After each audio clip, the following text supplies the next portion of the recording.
Je m'appelle Porter et à 35 ans, j'ai bâti un empire technologique à partir de rien d'autre que de la détermination et de la rancœur. Pendant une décennie, ma soi-disant famille m'a exclu de toutes les réunions, fêtes et étapes importantes de la vie, comme si je n'avais jamais existé. Dimanche dernier, ma sonnette a retenti de manière inattendue. À travers ma caméra de sécurité, je les ai vus, mes parents, debout à mon portail, levant les yeux vers le manoir que leur fils rejeté avait construit. J'ai ouvert la porte, j'ai parlé calmement et j'ai vu la couleur quitter leur visage. Avant de partager ce qui s'est passé ensuite, faites-moi savoir d'où vous regardez. Appuyez sur le bouton j'aime et abonnez-vous si vous avez déjà eu à prouver à quelqu'un qui n'a jamais cru en vous qu'il avait tort. J'ai grandi dans un quartier modeste de Seattle où la pluie semblait refléter les attentes tempérées que ma famille avait pour moi. Notre maison était petite mais fonctionnelle, tout comme mon père, Kenneth, voulait que nos aspirations le soient. Papa travaillait dans la construction. Construire des choses avec ses mains calleuses était la seule forme de création qu'il respectait. C'était un traditionnaliste jusqu'au bout des ongles, croyant que les hommes devaient avoir des emplois physiques et subvenir aux besoins de leur famille sans se plaindre. Ma mère, Diane, existait dans son ombre, une présence perpétuellement acquiescente, qui avait perfectionné l'art d'éviter les conflits en se rangeant toujours de son côté. Puis il y avait ma sœur cadette, Megan. Dès sa naissance, 3 ans après moi, elle est devenue l'enfant prodige qui ne pouvait rien faire de mal. Ses récitals de danse étaient des événements familiaux qui nécessitaient la présence de parents éloignés. Ses notes de B+ étaient célébrées. Ses intérêts, aussi fugaces soient-ils, étaient financés sans discussion. J'étais différent depuis le début. Alors que papa voulait que je joue au football, je démontais l'ordinateur familial et le remontais avec des améliorations.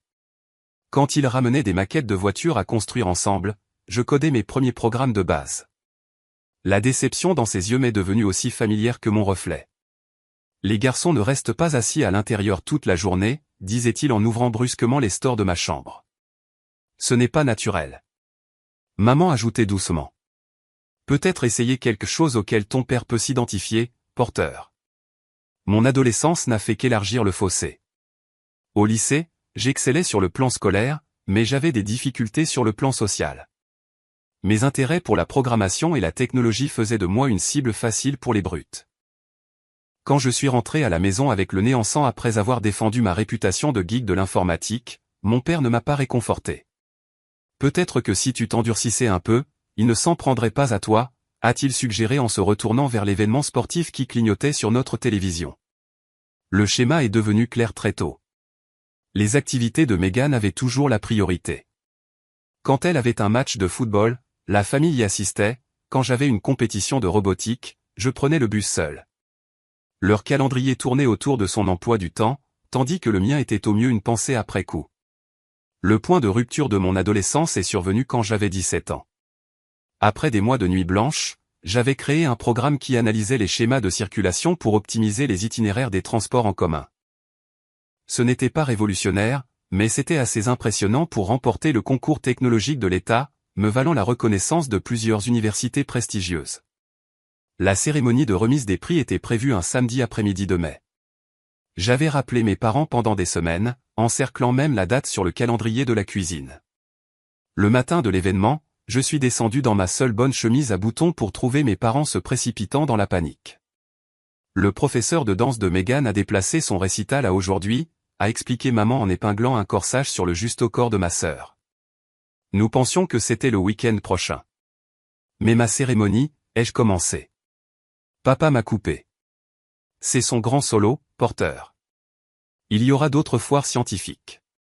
C'est un concours de technologie, ai-je corrigé. Et ce sont les finales de l'État. Eh bien, peux-tu l'enregistrer ou quelque chose comme ça? A suggéré maman, rassemblant déjà son sac à main. Ils m'ont laissé debout dans le salon. Le discours fier que j'avais pratiqué toute la nuit était froissé dans ma poche. J'ai pris le bus pour la cérémonie et j'ai accepté mon prix devant un public de parents étrangers. Les 2 sièges vides que j'avais réservés me fixaient. Cette nuit-là, après leur retour, s'extasiant sur la performance parfaite de Megan, je me suis retiré tranquillement dans ma chambre et j'ai commencé à rechercher des bourses d'études universitaires.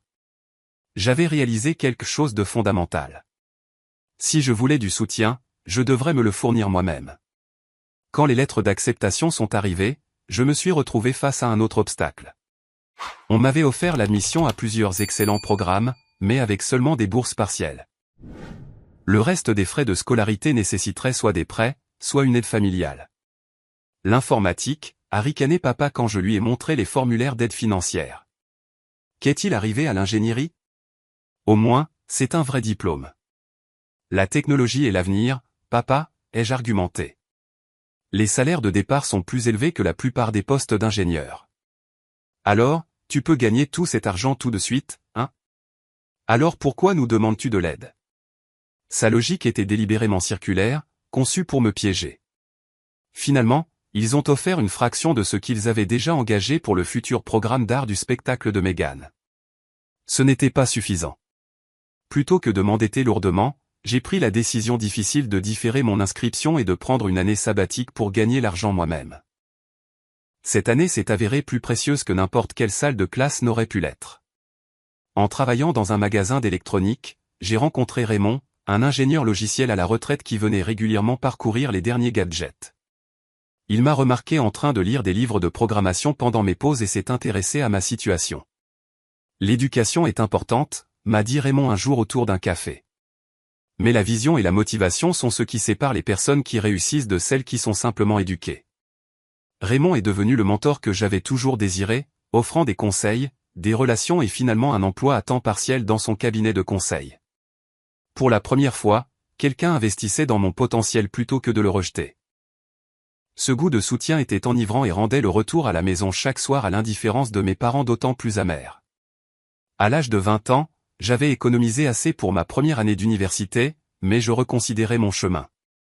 Travailler avec Raymond m'avait donné une expérience pratique qui surpassait ce que de nombreux cours de première année d'informatique offraient. Plus important encore, j'avais commencé à développer ma propre application, une plateforme qui mettait en relation des travailleurs indépendants de la technologie avec des projets à court terme. Je louais une chambre dans la maison de Raymond, codant après les heures de travail tout en travaillant dans son cabinet pendant la journée. L'arrangement fonctionnait bien jusqu'à ce que l'annonce des fiançailles de Meghan ne plonge notre famille dans le chaos. À 22 ans, ma sœur avait trouvé son âme sœur, un directeur marketing nommé Trevor, qui portait des pochettes et venait d'une famille de vieille fortune. Mes parents étaient aux anges. Maman m'appelait tous les jours avec des mises à jour sur les options de lieu et les arrangements floraux. Papa, habituellement frugal à l'extrême, n'avait soudain plus de soucis budgétaires. On n'a qu'un seul mariage de filles, disait-il fièrement, comme si je n'étais pas aussi leur enfant. Le budget initial du mariage dont ils discutaient était de $60 000, de l'argent qu'ils avaient apparemment économisé pendant des années. J'ai essayé de ne pas penser à mes discussions sur les fonds d'études quand ils avaient prétendu avoir des difficultés financières. 2 mois après le début de la frénésie des préparatifs du mariage, le développement de mon application a atteint une étape critique. J'avais besoin de fonds de démarrage pour embaucher un designer et lancer une version bêta. Le montant était modeste, $15 000, et j'avais un plan d'affaires détaillé montrant les rendements potentiels. Avec les encouragements de Raymond, j'ai décidé d'approcher mes parents avec une opportunité d'investissement plutôt que de demander une aumône. J'ai choisi le dîner de fiançailles de Meghan comme moment, pensant que l'ambiance festive pourrait les rendre plus réceptifs. L'événement s'est tenu dans un restaurant chic où j'avais à peine les moyens d'entrer, et encore moins de dîner. Je suis arrivé avec mon plan d'affaires imprimé sur du papier de haute qualité, rangé dans un portefeuille professionnel. Après le toast au champagne porté au couple heureux, j'ai pris mes parents à part. Je voulais partager une opportunité avec vous, ai-je commencé en ouvrant mon portefeuille. J'ai développé une application qui est prête pour les tests de marché. Raymond pense qu'elle a un potentiel significatif, et je cherche des investisseurs initiaux. Papa a froncé les sourcils, secouant déjà la tête avant que je puisse continuer. Ce n'est pas le moment, Porter, a-t-il marmonné. C'est la soirée de ta sœur. Je sais, les jeux assurés. J'ai juste pensé que puisque la famille discute de la planification financière pour l'avenir, cela pourrait être pertinent. Maman a jeté un regard nerveux entre nous. De quel genre d'argent parles-tu ? J'ai expliqué le montant et les rendements prévus, en soulignant qu'il s'agirait d'un investissement légitime, pas d'un cadeau. Vous seriez actionnaire de ce qui pourrait devenir une entreprise très rentable. Le visage de papa s'est assombri pendant que je parlais. Quand j'ai eu fini, il a pris une lente gorgée de son whisky, l'a posée avec un soin délibéré et s'est penché en avant. Laisse-moi voir si j'ai bien compris, a-t-il dit, sa voix basse. ta sœur commence sa vie avec un homme respectable qui peut subvenir à ses besoins, et tu veux que nous prenions de l'argent de son mariage pour financer ton jeu d'ordinateur? Ce n'est pas un jeu, papa. C'est une plateforme d'affaires que les vrais hommes construisent des choses avec leurs mains, pas de perdre du temps avec des jeux d'ordinateur, a-t-il interrompu assez fort pour que les tables voisines se tournent pour regarder. Ta sœur s'est fait un nom. Quand vas-tu grandir et faire de même? Le restaurant a semblé tomber dans le silence autour de nous. J'ai senti la tension familière dans ma poitrine, le même sentiment que j'avais eu en me tenant seul à ma cérémonie de remise de prix des années auparavant. Maman a posé la main sur le bras de papa. Mais ces mots n'étaient pas pour me défendre. Peut-être que si tu étais plus comme ta sœur, a-t-elle suggéré doucement, concentrée sur la construction de relations au lieu d'être toujours seule avec tes ordinateurs. Quelque chose s'est brisé en moi cette nuit-là. Pas soudainement comme du verre qui se brise, mais lentement comme de la glace qui se fissure sous un poids trop lourd.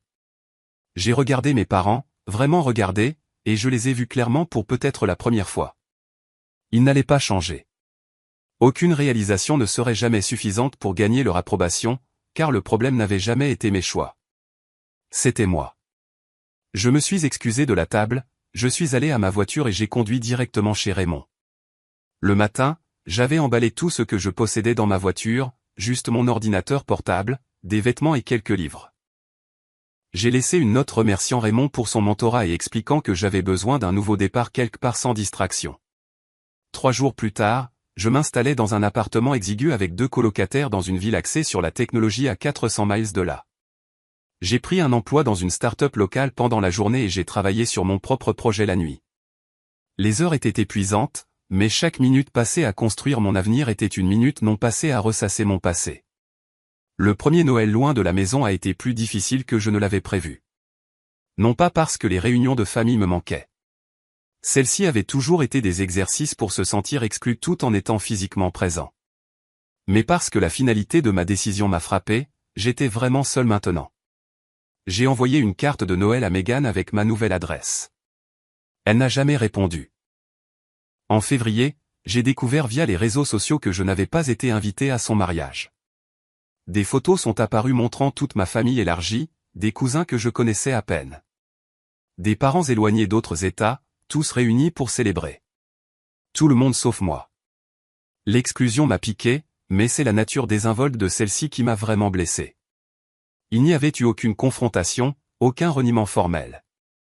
J'avais simplement été effacé, mon absence ne méritant même pas d'être reconnue. J'ai fait une dernière tentative de réconciliation, en appelant chez mes parents pour leur anniversaire. Papa a répondu, sa voix immédiatement sur la défensive quand il m'a reconnu. « Que veux-tu, Porter ?»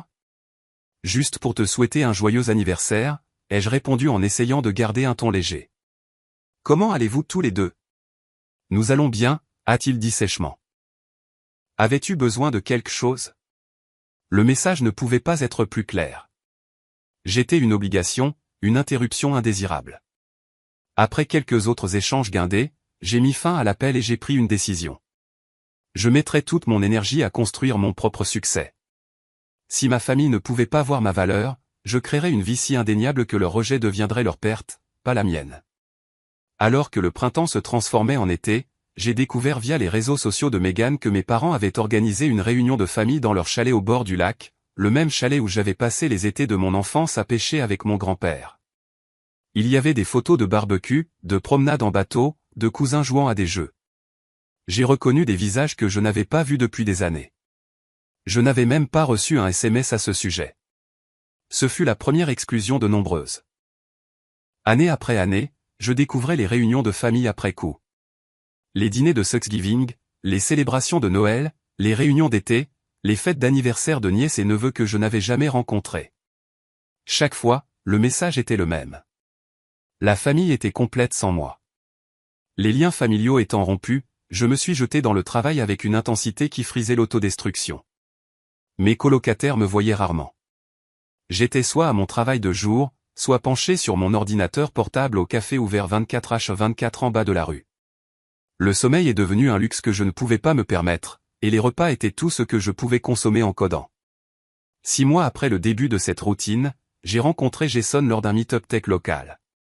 C'était un développeur front-end avec une formation en expérience utilisateur, exactement le type de compétences dont mon projet avait besoin.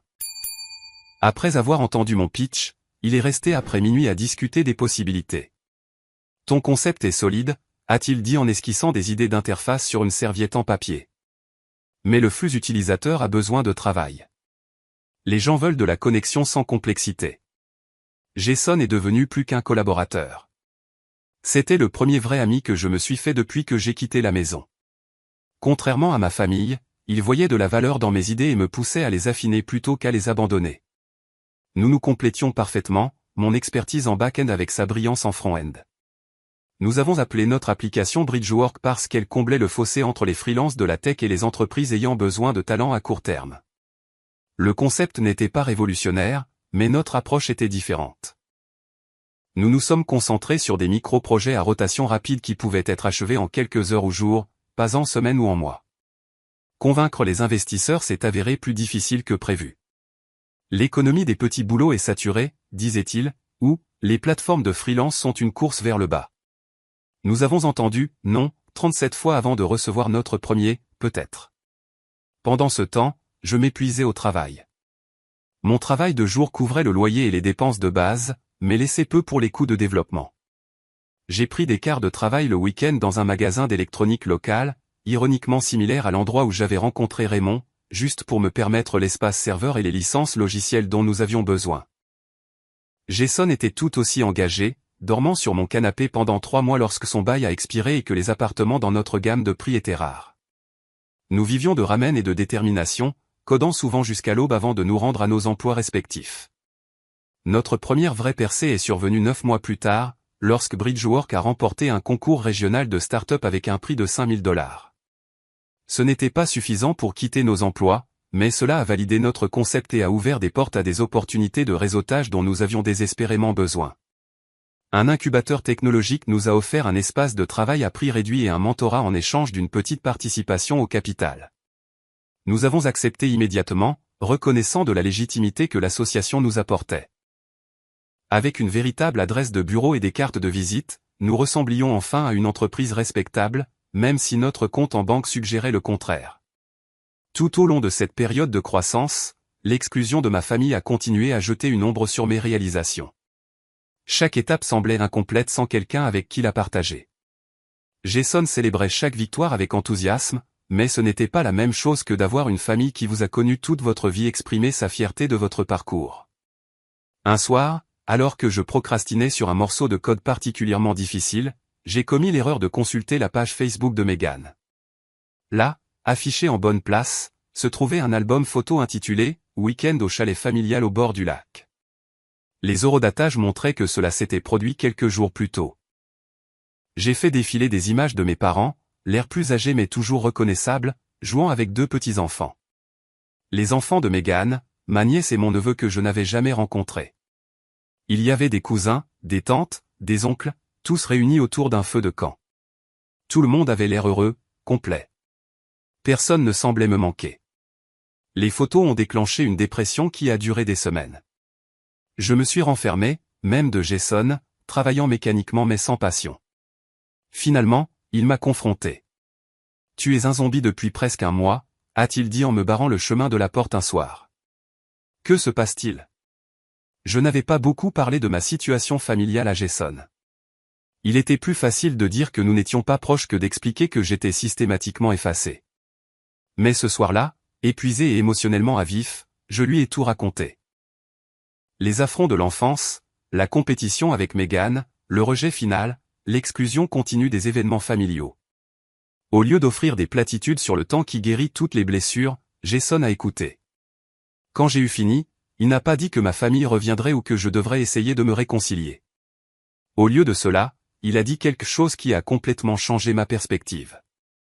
Ils t'ont montré qui ils sont et ce qu'ils valorisent, a-t-il dit simplement. Maintenant, c'est à toi de décider ce que tu valorises et qui tu veux être. Les mots de Jason m'ont incité à commencer une thérapie, ce que j'avais résisté pendant des années. Le docteur Mitchell était spécialisé dans les traumatismes familiaux, et nos séances hebdomadaires sont devenues des points d'ancrage dans mon emploi du temps autrement chaotique. Elle m'a aidé à voir que mes tendances de bourreau de travail n'étaient pas seulement une question de construction d'une entreprise prospère.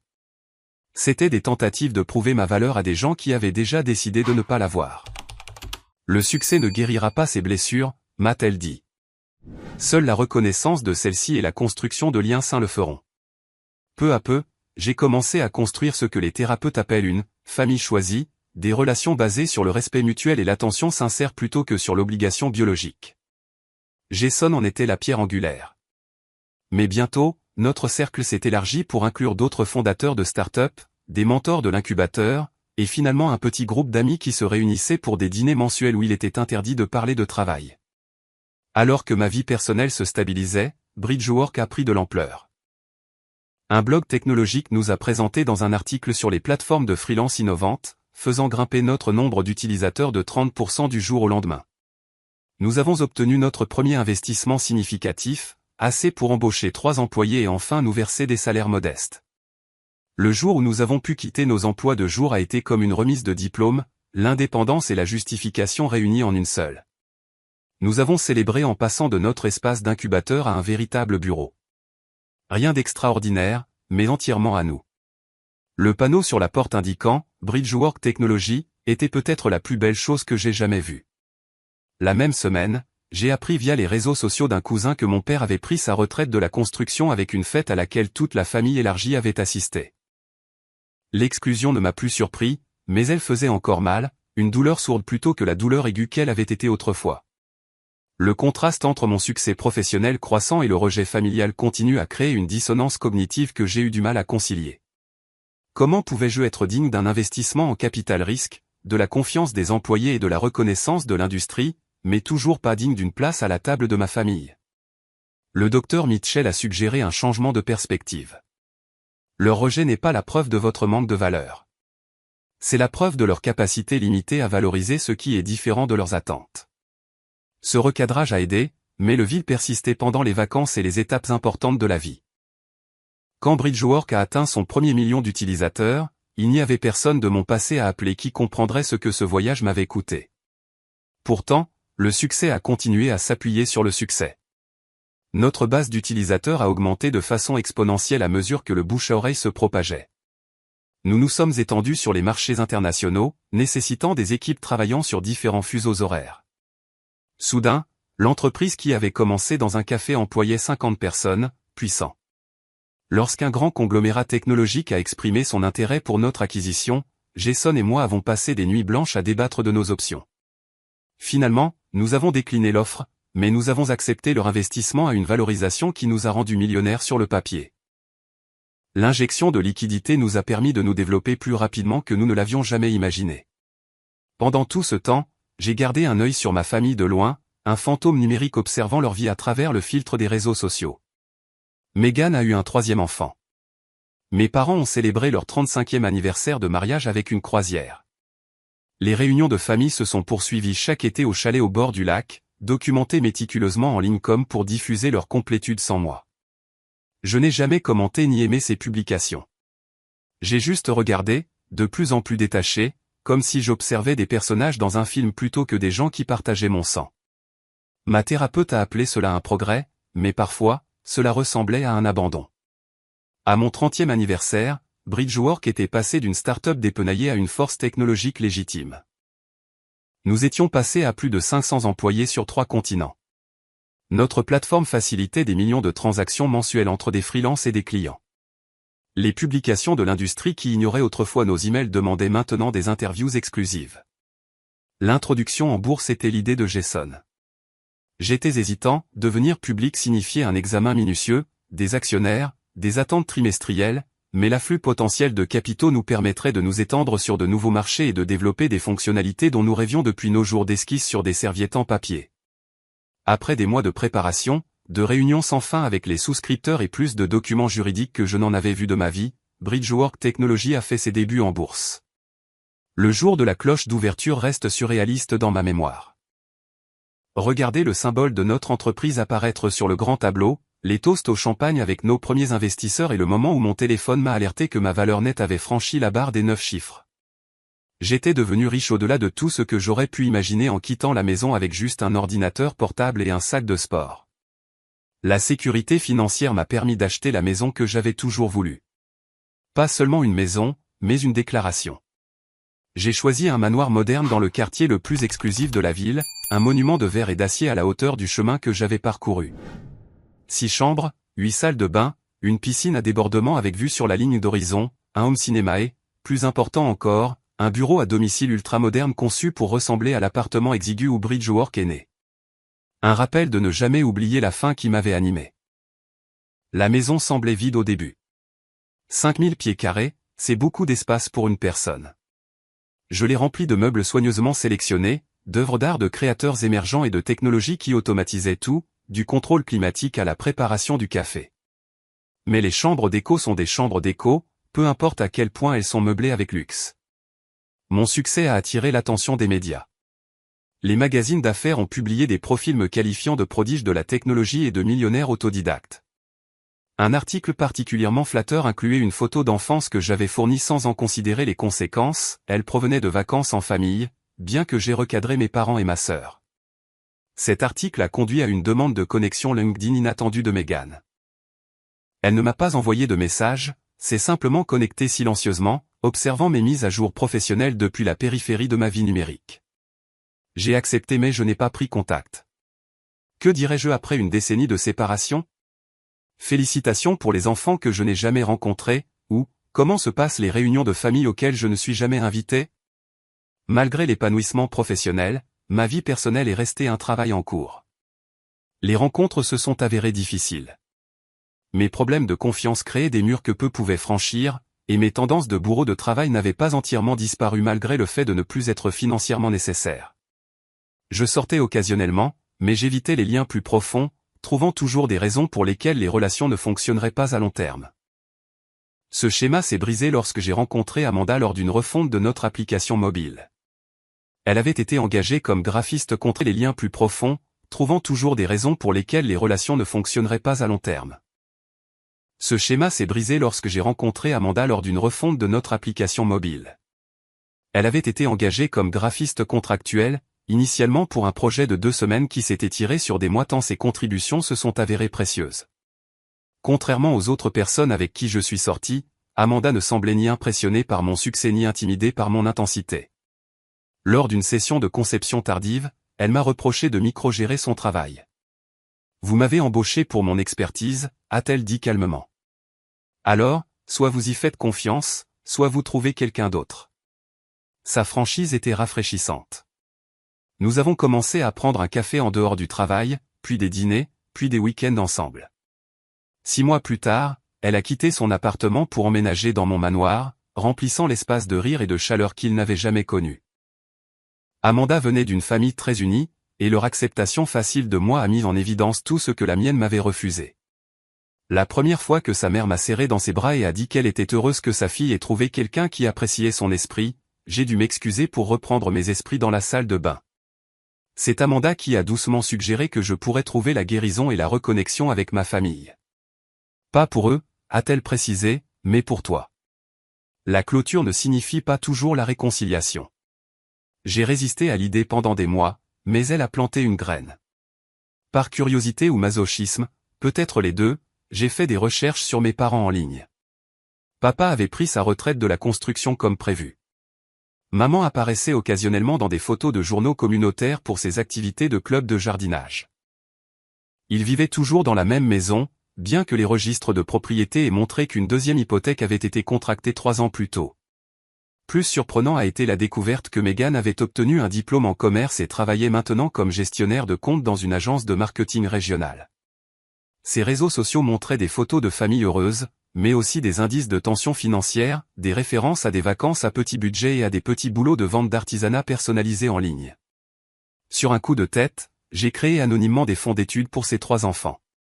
La société financière informerait simplement qu'un parent éloigné avait créé des fiducies pour leur éducation. Je n'attendais ni gratitude ni contact. C'était quelque chose que je faisais pour ces enfants innocents qui n'avaient pas choisi la fierté obstinée de leur grand-père ou la complicité de leur mère dans mon exclusion. Dans un autre geste que je ne pouvais pas entièrement expliquer, j'ai acheté une propriété dans mon ancien quartier, pas la maison de mon enfance, mais une maison similaire dans la même rue. Au lieu de la réclamer pour moi-même, je l'ai donnée à une organisation à but non lucratif qui offrait une éducation technologique aux jeunes défavorisés. Le Porter Sullivan Technology Center a ouvert ses portes avec un équipement de pointe et des programmes de bourse d'études pour les étudiants prometteurs qui manquaient de soutien familial.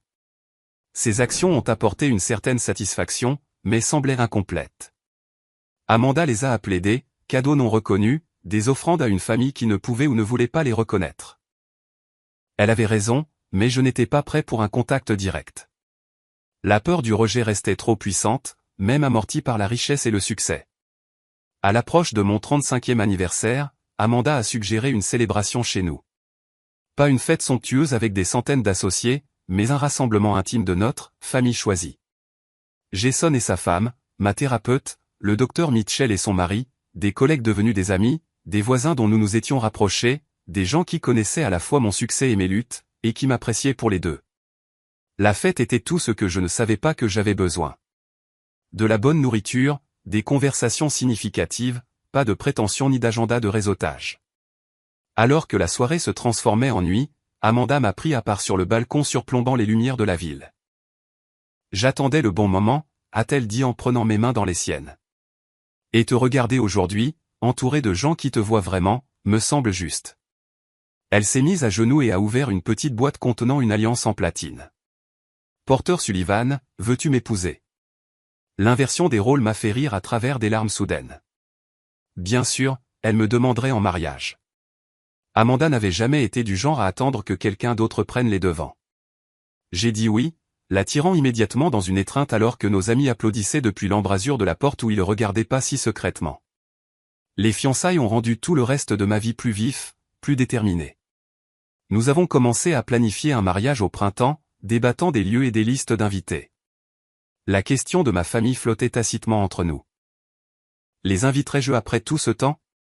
Pourrais-je supporter leur rejet s'ils refusaient? Ou pire, leur présence s'ils n'acceptaient que pour mon succès? Je me débattais encore avec ces questions lorsque le destin est intervenu de la manière la plus inattendue. Ma fête de 35e anniversaire battait son plein.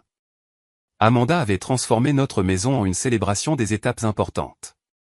Des photos du parcours de Bridgework, des souvenirs de nos voyages ensemble, même une reconstitution de la table du café où Jason et moi avions esquissé pour la première fois notre plan d'affaires sur des serviettes en papier. Nos amis les plus proches se mêlaient dans la grande salle, des cocktails à la main, tandis qu'un quatuor de jazz jouait dans un coin. Amanda s'était surpassée dans la planification, s'assurant que chaque détail reflétait notre parcours commun. Elle était de l'autre côté de la pièce, en pleine conversation avec le docteur Mitchell, me jetant occasionnellement un coup d'œil avec un sourire qui me faisait encore battre le cœur après près de 2 ans ensemble. Jason a levé son verre pour porter un toast. À Porter, l'ami le plus têtu, brillant et loyal que j'ai jamais eu. Ton anniversaire est vraiment une célébration pour nous tous, car sans toi, aucun de nous ne serait là où il est aujourd'hui. Les verres se sont entrechoqués, des acclamations ont éclaté, et j'ai ressenti une vague de gratitude pour ces personnes qui avaient choisi de faire partie de ma vie. Alors que la fête continuait, je suis sorti sur le balcon un instant, seul avec le ciel nocturne et mes pensées. De ce point de vue, je pouvais voir toute la ligne d'horizon de la ville, un panorama qui me semblait parfois encore surréaliste. Ma contemplation a été interrompue par une toux discrète de Marcus, notre majordome. « Monsieur, il y a un problème à la grille. » Marcus m'a tendu sa tablette affichant le flux de sécurité. J'ai failli la laisser tomber quand j'ai reconnu les 2 silhouettes qui se tenaient à mon entrée, mes parents. Mon père, Kenneth, avait l'air plus petit que dans mon souvenir, sa silhouette autrefois imposante légèrement voûtée. Les cheveux de ma mère, Diane, étaient devenus complètement gris. Ils étaient habillés de manière formelle, comme pour un service religieux. Comment ont-ils trouvé cette adresse, ai-je demandé, bien que la question soit largement rhétorique. L'achat de ma maison avait été présenté dans des magazines d'architecture, et mon succès m'avait rendu facile à localiser pour quiconque essayait vraiment. Ils ont dit qu'ils étaient vos parents, monsieur. Ils demandent à entrer pour vous surprendre pour votre anniversaire. Le ton neutre de Marcus ne pouvait dissimuler sa connaissance de ma situation familiale. Il était avec nous depuis assez longtemps pour savoir que je ne recevais jamais d'appel ou de visite personnelle de la part de ma famille. Amanda est apparue à mon coude, ayant remarqué mon absence prolongée. En voyant le flux de sécurité, elle a doucement serré mon bras. « Que veux-tu faire » a-t-elle demandé. Une décennie d'émotions m'a traversé. Colère, curiosité, justification, anxiété. Je vais m'en occuper, ai-je finalement dit. Garde tout le monde à l'intérieur en train de s'amuser. Amanda a hésité. Tu es sûr de ne pas vouloir que je sois avec toi? Je dois le faire seul, ai-je répondu en lui embrassant la joue. Mais merci. En traversant la maison vers l'entrée principale, les souvenirs ont afflué, les matins de Noël sans invitation, les réunions de famille découvertes sur les réseaux sociaux, le mariage de ma sœur auquel je n'étais pas le bienvenu. Chaque exclusion m'avait profondément blessé à l'époque. Maintenant, elles alimentaient une résolution calme. J'ai demandé à Marcus de les laisser franchir la grille, mais pas plus loin que la porte d'entrée. Puis je me suis tenu dans mon entrée, regardant à travers le moniteur de sécurité leur modeste berline naviguer dans mon allée incurvée. Ils ont fait une pause avant de sortir de la voiture, apparemment intimidés par l'échelle de la maison. Mon père a ajusté sa cravate. Ma mère a vérifié ses cheveux dans le rétroviseur. La sonnette a retenti avec un son qui semblait soudain trop joyeux pour le moment. J'ai pris une profonde inspiration, j'ai redressé mes épaules et j'ai ouvert la porte. Pendant un long moment, nous nous sommes simplement regardés. 10 ans nous avaient tous changé. Les cheveux de mon père avaient encore reculé, et de profondes rides encadraient sa bouche. Ma mère avait l'air plus fragile que dans mon souvenir, ses mouvements autrefois rapides maintenant délibérés et prudents. Je me suis demandé comment je leur apparaissais, réussi, certainement, mais j'espère aussi plus fort, plus confiant que le fils qu'ils avaient rejeté. Porter, a finalement respiré ma mère en s'avançant comme pour m'embrasser. J'ai subtilement changé de position, maintenant la distance. Elle a enregistré le rejet et a légèrement reculé. « Quelle maison tu as ici ?» a dit mon père, ses yeux passant devant moi pour admirer les sols en marbre, les plafonds hauts et les œuvres d'art visibles depuis l'entrée. Nous l'avons vu dans ce magazine. Je n'arrivais pas à croire que notre garçon avait si bien réussi. Notre garçon ? La possessivité désinvolte après une décennie de silence a fait s'installer quelque chose de froid dans mon estomac. « Que faites-vous ici ?» ai-je demandé, ma voix plus calme que je ne le sentais. « C'est ton anniversaire », a dit ma mère, comme si cela expliquait tout. Nous avons pensé qu'il était temps de renouer. La famille, c'est la famille, après tout. Vraiment, ai-je répondu. Je n'ai pas fait partie de la famille depuis 10 ans. Pas d'appel pour mon anniversaire, pas d'invitation aux réunions, pas même un message quand mon entreprise est entrée en bourse. Mon père s'est éclairci la gorge, mal à l'aise. Nous voulions te contacter. C'est juste que ça n'a jamais semblé être le bon moment. Tu étais occupé à construire ta carrière et nous ne voulions pas interférer. L'audace de cette révision de l'histoire m'aurait fait rire si elle n'avait pas été si douloureuse. C'est votre explication pour une décennie de silence ? Vous étiez attentionné à mon emploi du temps. La maison est encore plus impressionnante de près, est intervenue ma mère, essayant clairement de changer de sujet. Tu as dû très bien réussir avec ton entreprise d'informatique. Elle a buté sur le mot « entreprise », comme si même maintenant, elle ne pouvait pas tout à fait légitimer ce que j'avais construit. Je me suis légèrement écarté, leur permettant une meilleure vue de l'entrée, du lustre qui coûtait plus cher que leur maison, de l'escalier sur mesure qui avait été présenté dans des magazines d'architecture, de l'aperçu de la fête qui se poursuivait dans la grande salle au-delà. Oui, ai-je simplement dit, j'ai très bien réussi avec mon entreprise d'informatique. Celle que vous avez refusé d'aider à démarrer. Celle que papa a appelée une perte de temps. L'expression de mon père s'est durcie. Maintenant, il n'y a pas besoin de remuer le passé. Nous sommes ici pour célébrer ton succès, pas pour ressasser de vieilles disputes. De vieilles disputes, ai-je répété, sentant le calme que j'avais maintenu commencer à se fissurer. C'est comme ça que vous appelez le fait de m'exclure de chaque événement familial pendant une décennie ? De ne pas m'inviter au mariage de Meghan ? D'organiser des réunions de famille sans jamais contacter votre fils ? Les yeux de ma mère se sont remplis de larmes que je ne pouvais pas dire si elles étaient sincères ou stratégiques. Nous t'avons toujours aimé, Porter. Nous ne comprenions tout simplement pas tes choix. Non, les jeux corrigés. Vous n'avez pas respecté mes choix. Il y a une différence. Un silence inconfortable s'est installé entre nous. Du fond de la maison, des rires et de la musique me rappelaient que ma vraie célébration avec des gens qui se souciaient vraiment de moi se poursuivait sans interruption. Alors, a finalement dit mon père, son ton changeant pour quelque chose que je reconnaissais de mon enfance. La voix qu'il utilisait pour approcher les voisins pour des faveurs. Nous espérions pouvoir te parler de quelque chose d'important. D'homme à homme. Et voilà, le véritable but de leur visite inattendue. Pas la réconciliation, pas un intérêt sincère pour ma vie, mais quelque chose dont ils avaient besoin. Que voulez-vous, ai-je demandé directement. Mon père a semblé surpris par ma franchise, mais s'est rapidement repris. Eh bien, comme tu le sais peut-être, j'ai pris ma retraite maintenant. Le secteur de la construction n'est plus ce qu'il était. Les pensions ne s'étirent pas aussi loin de nos jours. Vous êtes ici pour de l'argent, ai-je déclaré. Pas une question, mais une confirmation. Nous sommes ici parce que nous sommes ta famille, est intervenue ma mère. Et oui, nous pourrions avoir besoin d'aide pour la retraite. J'ai toujours cru en toi, Porter. Je savais que tu ferais quelque chose de toi avec ces ordinateurs. L'histoire révisionniste était stupéfiante. Je l'ai regardée, me demandant si elle s'était convaincue que c'était vrai, ou si elle pensait simplement que j'avais oublié la réalité de mon enfance. Vraiment, ai-je demandé doucement. Parce que je me souviens que tu me disais que je devais être plus comme Megan. Je me souviens que tu restais silencieuse pendant que papa rejetait mes rêves. Je me souviens que tu as choisi son récital de danse plutôt que ma cérémonie de remise de prix. Mon père a commencé à parler mais a été interrompu par la sonnerie de mon téléphone. J'ai jeté un coup d'œil à l'écran. C'était Megan. La coïncidence était trop parfaite pour être un hasard. Excusez-moi, ai-je dit en répondant à l'appel et en le mettant sur haut-parleur. Megan ? Porter, Dieu merci, tu as décroché. La voix de ma sœur semblait différente, plus profonde, plus mature que dans mon souvenir. Maman et papa sont là. Ils viennent d'arriver, ai-je confirmé. Une sacrée surprise. Je suis vraiment désolé, a-t-elle dit immédiatement. J'ai trouvé papa en train de chercher l'itinéraire pour ta maison sur l'ordinateur de maman. Quand je leur ai demandé ce qu'ils faisaient, ils ont avoué qu'ils allaient te rendre visite pour ton anniversaire.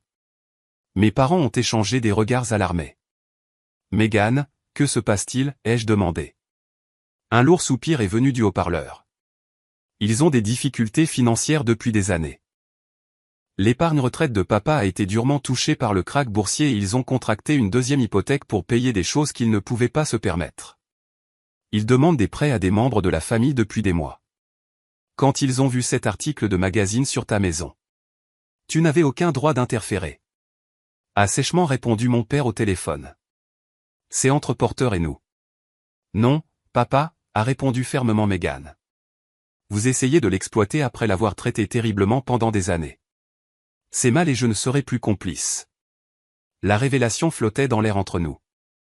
Ma sœur, l'enfant prodige qui avait bénéficié de mon exclusion, essayait maintenant de me protéger de la manipulation de mes parents. Porter, a poursuivi Megan, je te dois aussi des excuses. J'ai laissé cette dynamique toxique se poursuivre parce que c'était plus facile que de leur tenir tête. J'ai voulu te contacter pendant des années, mais je ne savais pas comment faire après tout ce temps. Le visage de mon père était devenu rouge vif. Alors c'est comme ça que vous nous remerciez pour tout ce que nous avons sacrifié pour vous, les enfants. Votre frère devient riche et n'aide pas sa famille, et vous nous trahissez en le prévenant. C'est exactement le problème, ai-je dit, trouvant de la clarté dans le chaos du moment. Vous voyez mon succès comme quelque chose que vous avez le droit de partager sans avoir soutenu le parcours. Vous voyez la loyauté de Megan envers la vérité comme une trahison plutôt que comme de l'intégrité. Ma mère a commencé à pleurer pour de bon maintenant. Nous t'avons toujours aimé, Porter. Nous voulions juste ce qu'il y a de mieux pour toi. Non, les jeux corrigeaient doucement. Vous vouliez ce qui était le plus confortable pour vous. Il y a aussi une différence là. J'ai reporté mon attention sur le téléphone. Megan, merci d'avoir appelé. Nous devrions parler davantage, mais une autre fois. J'aimerais beaucoup, a-t-elle répondu, l'air soulagé. Joyeux anniversaire, Porter. Après avoir mis fin à l'appel, j'ai fait face à mes parents avec un nouveau sentiment de paix. La confrontation que j'avais crainte pendant des années se produisait, et je tenais bon sans m'effondrer. Je vais être très clair, ai-je dit. Je suis prêt à avoir une relation avec vous deux, mais ce sera à de nouvelles conditions. Cela nécessitera de l'honnêteté, y compris la reconnaissance du passé. Cela nécessitera le respect de mes choix de vie et de ma partenaire. Et cela nécessitera absolument des limites. Et l'aide financière, a demandé mon père sans détour. Nous sommes toujours tes parents, malgré les malentendus du passé. Cela dépend entièrement de la sincérité de votre intérêt pour la réconciliation, ai-je répondu. Je ne serai pas un distributeur automatique de billets pour des gens qui n'ont pas pris la peine de m'appeler pour mon anniversaire pendant une décennie. Mais j'aiderai des membres de ma famille qui veulent vraiment faire partie de ma vie, de toute ma vie, pas seulement de mon portefeuille. La couleur a quitté leur visage alors qu'ils réalisaient que la transaction qu'ils avaient envisagée ne serait pas si simple. L'expression de mon père s'est durcie en quelque chose de familier, le regard de fierté blessé qui avait caractérisé tant de nos interactions. Alors, tu vas nous faire la leçon avec ton succès, a-t-il contesté. Nous faire mendier ce qui devrait être librement donné à la famille. Non, ai-je dit calmement. J'établis que les relations exigent de la réciprocité, quelque chose que vous ne m'avez jamais appris, mais que j'ai appris quand même. Ma mère a tendu la main vers mon bras. Porter, s'il te plaît. Nous avons fait des erreurs, mais nous sommes toujours tes parents. Oui, vous l'êtes, ai-je reconnu. Et je suis prêt à explorer ce que cela signifie maintenant en tant qu'adulte, mais pas ce soir. Ce soir, c'est ma fête d'anniversaire avec des gens qui ont été là pour moi pendant les années où vous avez choisi de ne pas l'être. J'ai fait un geste vers l'allée où leur voiture attendait. Marcus vous raccompagnera. Si vous souhaitez avoir une vraie conversation sur la construction d'une relation, appelez et prenez un vrai rendez-vous. Je prendrai le temps pour ça. Mon père a eu l'air de vouloir argumenter davantage, mais ma mère a tiré sur son bras, reconnaissant enfin la futilité de faire pression sur leur avantage alors qu'ils n'en avaient aucun. Nous appellerons, a-t-elle dit doucement, bien que l'on ne sache pas si c'était une promesse ou un apaisement. Je les ai regardés retourner à leur voiture, les épaules affaissées par la défaite. Ils avaient l'air plus petits, diminués d'une certaine manière, non pas par mon rejet, mais par l'exposition de leur propre motivation. Marcus a fermé la grille derrière eux et je suis resté dans l'embrasure de la porte jusqu'à ce que leurs feux arrière disparaissent sur la route. Je suis resté immobile dans l'entrée longtemps après que la voiture de mes parents ait disparu de la vue. La confrontation m'avait laissé un sentiment de vide, mais aussi de légèreté, comme si un poids que j'avais porté si longtemps avait enfin été déposé. Amanda m'a trouvé là, son expression un mélange d'inquiétude et de curiosité.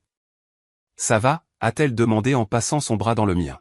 « Je crois que oui » ai-je répondu en me surprenant de cette réalisation. Ils sont venus pour de l'argent, pas pour la réconciliation. Amanda a hoché la tête. Je m'en doutais. Megan a appelé. Elle m'a prévenu. Apparemment, elle a développé une conscience au cours de la dernière décennie.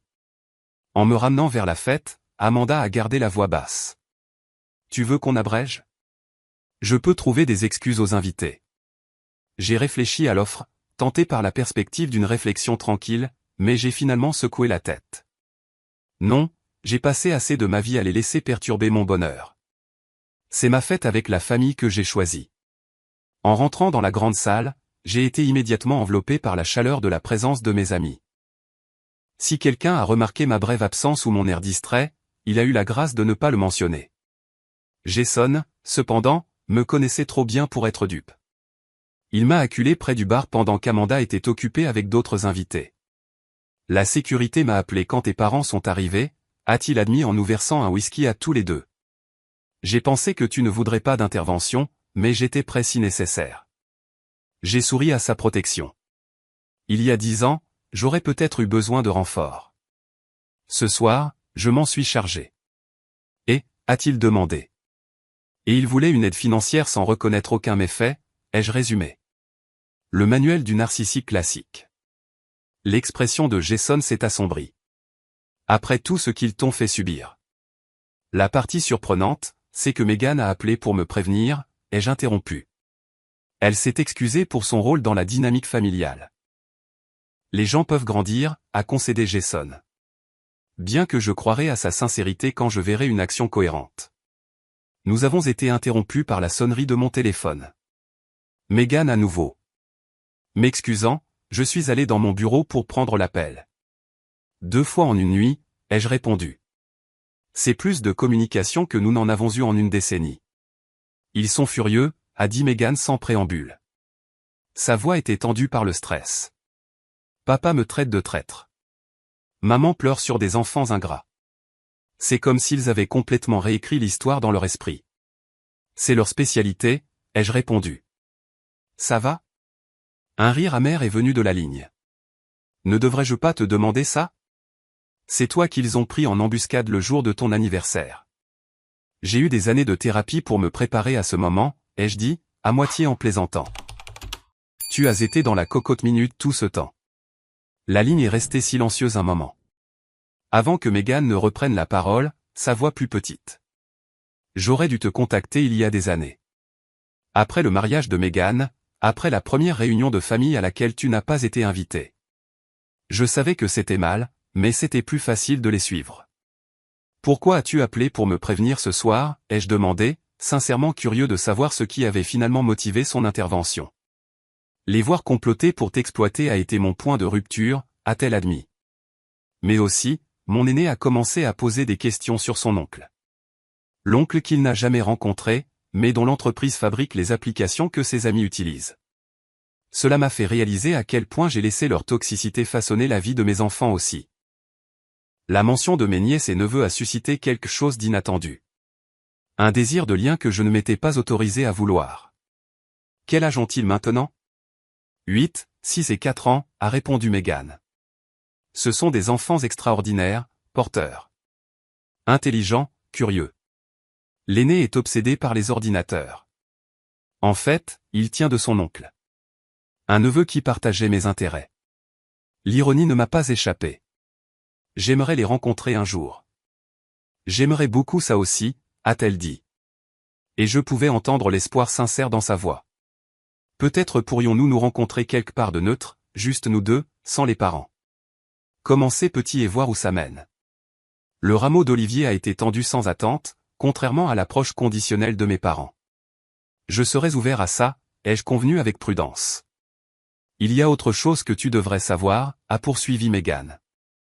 Quelqu'un a anonymement créé des fonds d'études pour mes enfants l'année dernière. Le moment coïncidait avec l'introduction en bourse de ton entreprise. Je suis resté silencieux, ne confirmant ni ne niant. Si c'était toi, a-t-elle dit doucement, merci non seulement pour l'argent, mais aussi pour avoir pensé à eux-mêmes quand tu avais toutes les raisons de rayer toute notre famille de ta vie. Ils sont innocents dans tout ça, ai-je répondu, reconnaissant implicitement le cadeau. Aucun enfant ne devrait voir son potentiel limité par les circonstances ou la dynamique familiale.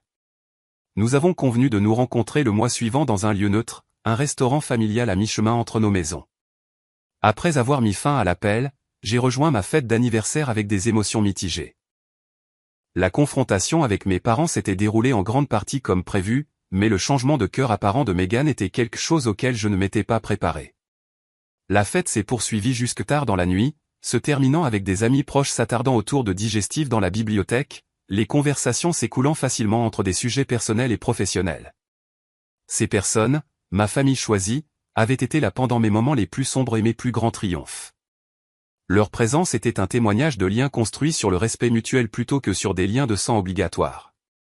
Après le départ des derniers invités, et que nous nous soyons préparés pour le lit, Amanda a posé la question que j'attendais. Penses-tu que tes parents vont vraiment appeler pour prendre ce rendez-vous ? J'ai réfléchi attentivement à la question. Non, leur fierté ne leur permettra pas d'approcher à des conditions qu'ils ne contrôlent pas. Mais Meghan pourrait être différente. Il y a un potentiel de guérison là. Je pense. Amanda a hoché la tête pensivement. La réconciliation ne consiste pas toujours à ramener tout le monde dans votre vie. Parfois, il s'agit de faire la paix avec la réalité de qui sont les gens et de choisir en conséquence. La sagesse de son observation m'a profondément frappé. Pendant des années, j'avais considéré ma situation familiale comme binaire, soit une rupture complète, soit une réconciliation totale. La confrontation avait révélé une troisième voie, des relations sélectives et limitées basées sur le respect mutuel plutôt que sur l'obligation. Le lendemain matin a apporté la confirmation de ma prédiction. Au lieu d'appeler pour organiser une conversation en bonne et due forme, mon père a envoyé un SMS qui réussissait à être à la fois culpabilisant et dédaigneux. Désolé si notre surprise t'a contrarié. J'essayais juste de renouer avec notre fils. Je suppose que le succès change les gens. J'ai montré le message à Amanda sans commentaire. Elle l'a lu et m'a rendu le téléphone avec un sourire triste. Certaines personnes préfèrent avoir raison plutôt qu'être heureuses. Je n'ai pas répondu au SMS. Au lieu de cela, je me suis concentré sur la connexion potentielle avec Meghan et ses enfants. 2 jours plus tard, elle a envoyé des photos de mes nièces et neveux ainsi que de brèves descriptions de leur personnalité et de leurs intérêts. J'ai répondu avec de véritables questions sur leur vie, commençant un pont timide à travers le gouffre des années perdues. Notre rencontre prévue approchait avec un mélange d'anticipation et d'anxiété. Je me suis retrouvé à me demander à quel point je devais partager la réalité de notre dynamique familiale avec des enfants si jeunes. Amanda, toujours perspicace, a abordé mes préoccupations de front. Les enfants comprennent plus que les adultes ne leur en donnent le crédit, a-t-elle dit alors que nous nous préparions pour le dîner. Ils n'ont pas besoin de tous les détails pour saisir l'essence des relations compliquées. Le restaurant que Megan avait choisi était une pizzeria avec une salle d'arcade attenante, assez décontractée pour que les enfants soient à l'aise mais assez publique pour décourager les scènes dramatiques. Je suis arrivé tôt, obtenant une banquette d'angle qui offrait une certaine intimité tandis qu'Amanda attendait à la maison, nous laissant de l'espace pour cette première réunion. Revoir Megan en personne après tant d'années a été déconcertant. L'enfant prodige de ma mémoire avait été remplacé par une femme avec des rides de stress autour des yeux et un air prudent.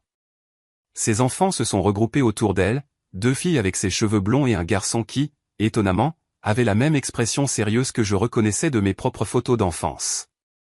La gêne initiale s'est rapidement dissipée alors que la curiosité naturelle des enfants a surmonté l'attention des adultes. Mon neveu aîné, en apprenant que je créais des applications, m'a bombardé de questions techniques qui révélaient une véritable aptitude pour la technologie. Mes nièces étaient tout aussi engageantes. La plus jeune grimpant dans la banquette à côté de moi sans hésitation, me montrant son jeu préféré sur le téléphone de sa mère. Alors que les enfants jouaient à proximité dans la section arcade, visible à travers la cloison vitrée, Megan et moi avons une autre première conversation honnête depuis plus d'une décennie.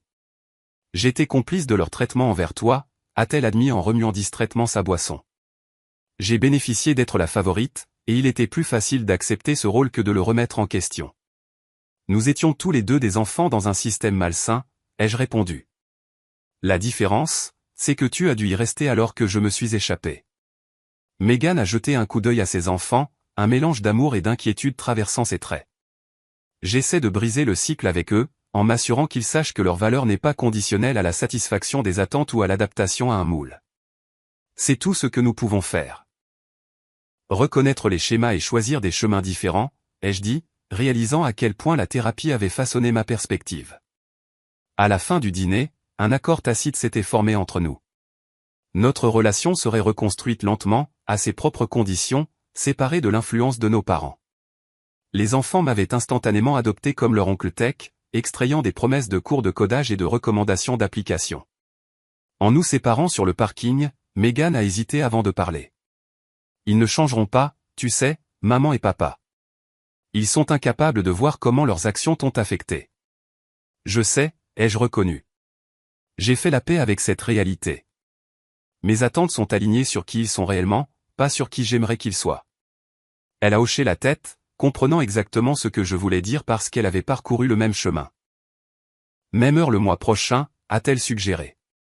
J'aimerais beaucoup, ai-je convenu, la regardant aider mes nièces à boucler leur ceinture dans leur siège auto, mon neveu agitant la main avec enthousiasme par la fenêtre. En rentrant chez moi, j'ai ressenti un sentiment de clôture qui m'avait échappé pendant des années. Non pas parce que toutes les blessures étaient guéries ou que toutes les relations étaient restaurées, mais parce que j'avais finalement cessé de laisser l'absence de validation familiale définir ma valeur.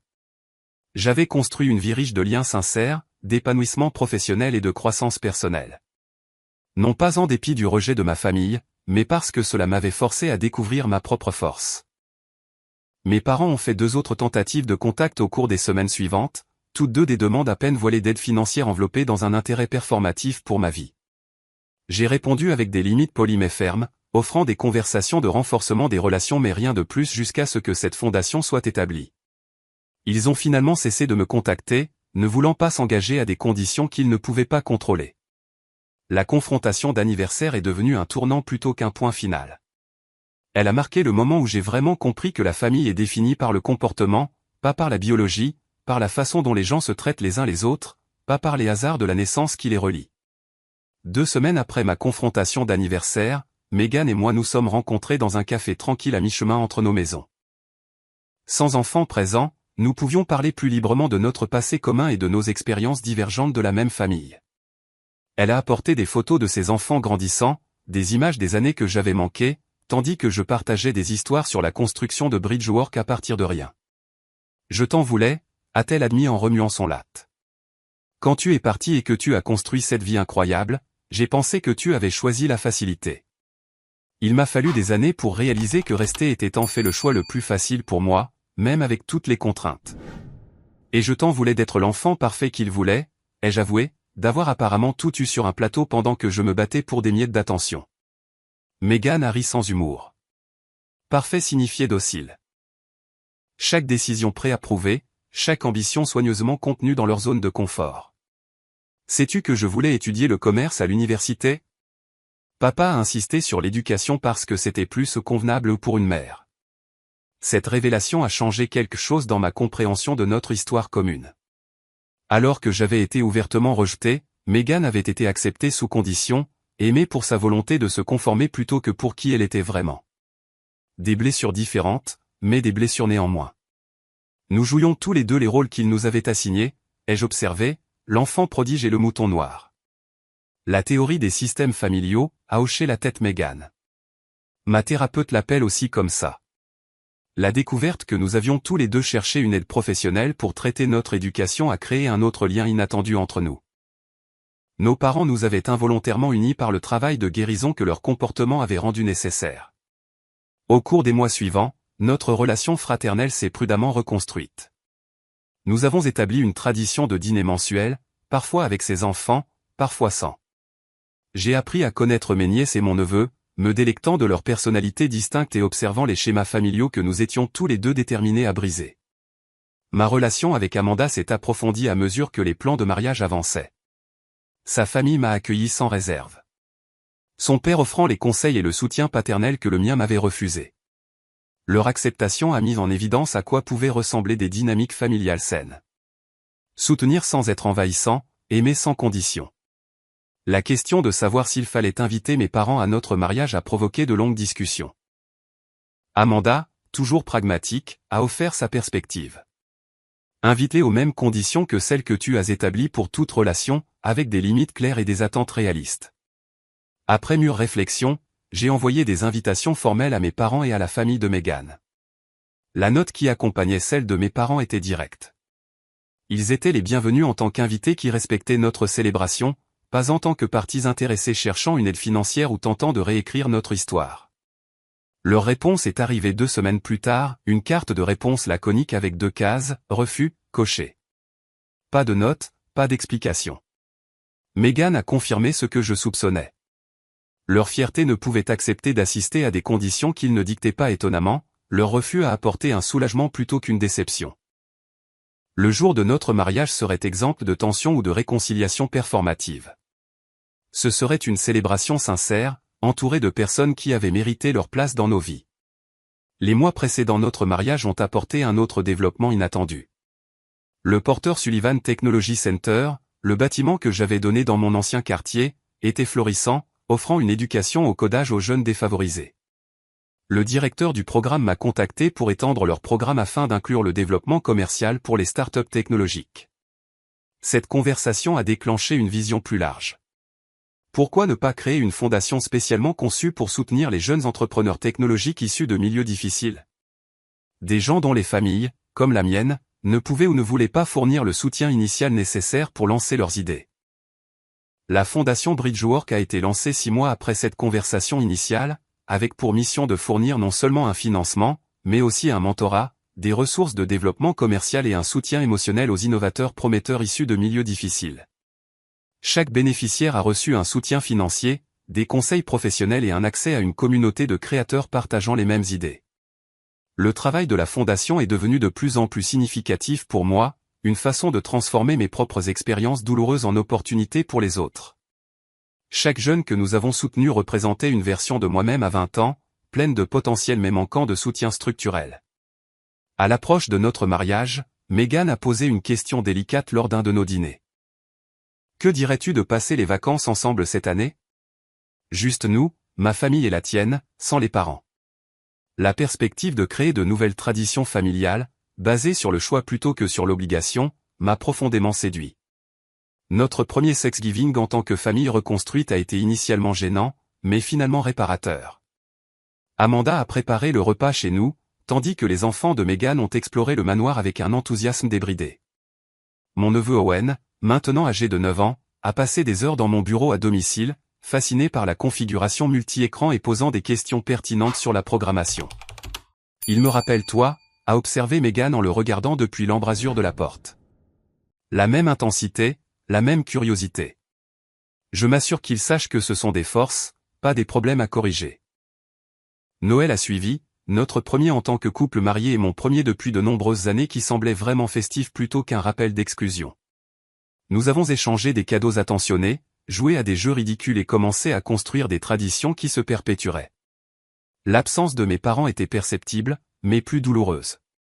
C'était simplement la réalité que nous avions acceptée. La nouvelle année a apporté des nouvelles inattendues. Mes parents avaient accepté de participer à une thérapie familiale avec Megan. Bien qu'ils restent peu disposés à reconnaître leur traitement envers moi, ils ont reconnu qu'ils pourraient perdre l'accès à leurs petits-enfants s'ils continuaient leur schéma rigide. Ce n'était pas la prise de conscience dramatique que j'aurais pu espérer autrefois, mais cela représentait une petite fissure dans leur forteresse de déni. N'attends pas de miracle, m'a prévenu Megan lors de notre dîner mensuel. Il participe, mais à contre-cœur. Papa pense toujours que la thérapie, c'est pour les faibles. Je n'ai plus besoin de leur participation à ma guérison, les jeux assurés.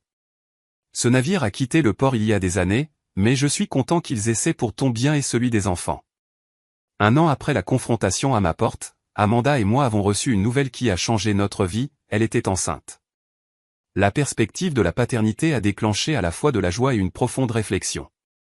Quel genre de parent serais-je, ayant eu des modèles si imparfaits? Comment m'assurerais-je que mon enfant se sente inconditionnellement apprécié? Le docteur Mitchell, toujours ma thérapeute après toutes ces années, a offert une perspective lors d'une session axée sur ses préoccupations. Le fait que vous vous posiez ces questions vous place déjà à des kilomètres en avance, m'a-t-elle assuré. La conscience des schémas est la première étape pour les briser. Alors que la grossesse d'Amanda progressait, je me suis senti de plus en plus attiré par le travail de notre fondation. Chaque jeune entrepreneur que nous avons soutenu représentait une version de moi-même à 20 ans, pleine de potentiel mais manquant de soutien structurel. Le mentorat de ces innovateurs est devenu une forme de guérison que je n'avais pas anticipée, me permettant de fournir les conseils dont j'avais autrefois désespérément besoin. Lors d'un événement de la Fondation présentant notre dernière cohorte de start-up soutenues, je me suis retrouvé en retrait, regardant ces jeunes créateurs présenter leur vision avec passion et conviction. Certains avaient fui des foyers abusifs. D'autres avaient des parents qui ne pouvaient tout simplement pas comprendre leurs ambitions numériques. Tous avaient trouvé dans notre communauté la validation et le soutien pratique que leur famille ne pouvait pas fournir. Une jeune femme nommée Talia s'est approchée de moi après sa présentation, un concept brillant pour une plateforme d'éducation au codage axée sur l'accessibilité. Votre histoire a changé ma vie, a-t-elle dit simplement. Savoir que quelqu'un d'autre avait construit quelque chose de significatif malgré le rejet familial m'a fait croire que je le pouvais aussi. Ces mots ont cristallisé quelque chose que je réalisais lentement depuis 1 an. La douleur qui m'avait autrefois défini s'était transformée en but. Le rejet qui m'avait autrefois semblé ma plus grande blessure était devenu la pierre angulaire de ma plus grande contribution. Ce soir-là, en rentrant chez Amanda, je me suis retrouvé à réfléchir au parcours de cet appartement exigu avec des colocataires à la vie que je menais maintenant. Le succès n'avait pas guéri mes blessures familiales comme je l'avais naïvement espéré. L'argent et la reconnaissance n'avaient pas magiquement transformé mes parents en les figures de soutien que j'avais désirées enfant. Au lieu de cela, le parcours m'avait transformé. Il m'avait appris que la famille se construit par un amour et un respect constant, pas simplement déclarés par un lien biologique. Il m'avait montré que l'absence de certaines relations crée un espace pour d'autres qui, autrement, n'auraient jamais pu se former. Plus important encore, il m'avait prouvé que la validation ne peut vraiment venir que de l'intérieur. Le succès extérieur ne signifie rien sans la paix intérieure. En arrivant dans notre allée, j'ai vu Amanda qui attendait à la porte, sa main reposant sur son ventre arrondi. À côté d'elle se tenaient Jason et sa femme, Megan et ses enfants, la famille que j'avais choisie et qui m'avait choisi, des gens qui voyaient ma valeur, non pas comme conditionnelle à la réussite ou à la conformité, mais comme intrinsèque à qui je suis. La confrontation à ma porte n'avait pas été l'affrontement final que j'avais parfois imaginé pendant ces années d'exclusion. C'était plutôt une révélation silencieuse que certains ponts ne peuvent et ne doivent pas être reconstruits, tandis que d'autres, des liens inattendus formés par une compréhension partagée et une attention sincère, deviennent les véritables passages vers l'appartenance. En repensant à la décennie d'exclusion familiale, je ne ressens plus la piqûre aiguë du rejet qui définissait autrefois ma relation avec ces souvenirs. Au lieu de cela, je reconnais cette période comme le catalyseur qui m'a finalement conduit à construire non seulement une entreprise prospère ou une belle maison, mais une vie riche de liens authentiques. La vraie richesse, ai-je appris, ne se mesure pas à la superficie de votre maison ou au chiffre de votre compte en banque. Elle se calcule à la force des liens que vous forgez, à l'intégrité de vos choix et à votre capacité à transformer la douleur en but. Si vous vous êtes déjà senti exclu d'un endroit où vous pensiez appartenir, sachez que l'appartenance n'est pas quelque chose que les autres vous accordent. C'est quelque chose que vous créez à travers les communautés que vous construisez et les valeurs que vous défendez. La famille peut être trouvée et formée partout où l'amour et l'acceptation sincère existent. Avez-vous déjà dû redéfinir la famille dans votre propre vie? Partagez votre expérience dans les commentaires ci-dessous. Si cette histoire a résonné